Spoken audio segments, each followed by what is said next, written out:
الآخرة حسنة وقنا عذاب النار. اللهم اغفر لنا ولإخواننا الذين سبقونا بالإيمان ولا تجعل في قلوبنا غلا للذين آمنوا ربنا إنك رؤوف رحيم. আয় আল্লাহ আরহামার রাহিম আকরামুল আকরামিন, আপনি মেহেরবানি করে আপনি আমাদের জিন্দেগির সমস্ত গুনাহ খাতা আপনি মাফ করে দেন। আয় আল্লাহ, আপনি আমাদের উপরে আপনার রহমত বরকতের দরওয়াজা আপনি খুলে দেন। সর্বপ্রকার বিপদ আপদ বালা মুসিবত আযাব গজব অসুখ বিসুখ পেরেশানি থেকে, দুর্ঘটনা ক্ষয়ক্ষতি থেকে আপনি আমাদের সবাই নিজ কুদরত দ্বারা আপনি হেফাজত করেন। আল্লাহ, আজকের এই মাহফিলকে আপনি ভরপুর কবুল আর মঞ্জুর করে নেন। এখানে যারা উপস্থিত হয়েছে সবাই আপনি কবুল আর মঞ্জুর করে নেন। ইয়া আল্লাহ, বিশেষ করে স্পেশালি আল্লাহ সাবেক বিএনপি চেয়ারপারসন, তিনবারের সফল প্রধানমন্ত্রী আল্লাহ দেশনেত্রী বেগম খালেদা জিয়া, আপসের নেত্রী বেগম খালেদা জিয়া, ইয়া আল্লাহ ওনার কবরকে আপনি নূর দ্বারা পরিপূর্ণ করে দেন। ওনাকে আপনি জান্নাতুল ফেরদাউসের মেহমান হিসেবে আপনি কবুল আর মঞ্জুর করে নেন।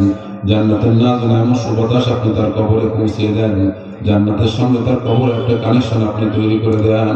আয় আল্লাহ, যত কোরআন শরীফ খতম করা হয়েছে, আল্লাহ যত পড়া হয়েছে, সূরা কেরাত পড়া হয়েছে, এর সওয়াবগুলো আপনি তাদের তার রূহ মোবারকে পৌঁছিয়ে দেন। ইয়া আল্লাহ, তার কবরকে আপনি শান্ত করে দেন। ইয়া আল্লাহ, আয় আল্লাহ আমার রহমান, আল্লাহ বিশেষ করে আল্লাহ, ইয়া আল্লাহ মহান স্বাধীনতার ঘোষক শহীদ হোসেন জিয়াউর রহমান সাহেবের কবরকে আপনি নূর দ্বারা পরিপূর্ণ করে দেন।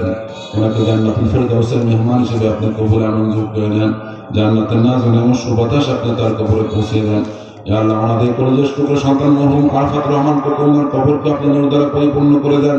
ইয়া আল্লাহ, বিশেষ করে জিয়া পরিবারের উপরে আপনার খাস রহমত বরকত নাযিল করেন। জিয়া পরিবারে যারা মরহুম সদস্য আছে দুনিয়া থেকে বিদায় নিয়ে চলে গেছেন, তাদের কবরগুলোকে আপনি নূর দ্বারা পরিপূর্ণ করে দেন। যারা জীবিত আছে সবাইকে আপনি নেক হায়াত দারাজ করে দেন। ইয়া আল্লাহ, বিশেষ করে আল্লাহ আগামী রাষ্ট্রনায়ক, দেশনায়ক, আগামী প্রধানমন্ত্রী জনাব তারেক রহমান সাহেবকে নিয়ে হায়াত দারাজ করে দেন, দীর্ঘায়ু সুস্বাস্থ্য নসিব করেন। ইয়া আল্লাহ, ওনাকে হযরত ওমরের মতো শক্তি, সাহস, হিম্মত এবং মনোবল আপনি তাকে দান করেন। ইয়া আল্লাহ, তাকে আল্লাহ দেশের খেদমত করার, জনগণের খেদমত করার, জনগণের কল্যাণে নিজেকে নিবেদিত প্রাণ হয়ে কাজ করার তৌফিক দান করেন। আল্লাহ আমার রহমান আকরামিন, আল্লাহ আমাদের এখানে উপস্থিত আল্লাহ জনাব হেরান জনাব তারেক সাহেব, এমনি আরো যারা স্নাতিক রহমান সাহেব, সোহান সাহেব সহ আল্লাহ আরো যারা আছে আমি নাম উল্লেখ করি আর না করি, আপনি অন্তর্যামী আল্লাহ সবাইকে আপনি নেক হায়াত দারাজ করে দেন। সবাইকে দীর্ঘায়ু সুস্বাস্থ্য নসিব করেন। সকলের মনের নেক আশাগুলোকে আপনি পুরো করে দেন। আয় আল্লাহ, আপনি আমাদেরকে খালি হাতে ফিরে দিয়েন না, আপনার রহমত বরকত থেকে মাহরুম আর বঞ্চিত করিয়েন না। আল্লাহ, যার দোয়াতখানা পছন্দ হয় তার উসিলা আপনি দোয়া মুনাজাতগুলোকে আপনি কবুল আর মঞ্জুর করে নেন। আমাদের মধ্যে যারা অসুস্থ সুস্থ করে দেন। ইয়া আল্লাহ, যারা ঋণগ্রস্ত ঋণ পরিশোধের আপনি ব্যবস্থা করে দেন। ইয়া আল্লাহ, ইয়া আল্লাহ, বিশেষ করে আপনি আমাদের রজব মাস এবং শাবান মাসের মধ্যে বরকত দিয়ে দেন। রমজান পর্যন্ত আপনি আমাদের সকলের হায়াতকে আপনি বৃদ্ধি করে দেন।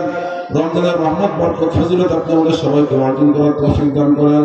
আল্লাহ রহমান, আল্লাহ আপনি আমাদের দোয়া মুনাজাতগুলোকে জনাবে মুহাম্মদ রাসূলুল্লাহ সাল্লাল্লাহু আলাইহি ওয়াসাল্লামের উসিলায় আজকের এই মাহফিলকে, দোয়াকে আপনি কবুল আর মঞ্জুর করে নেন।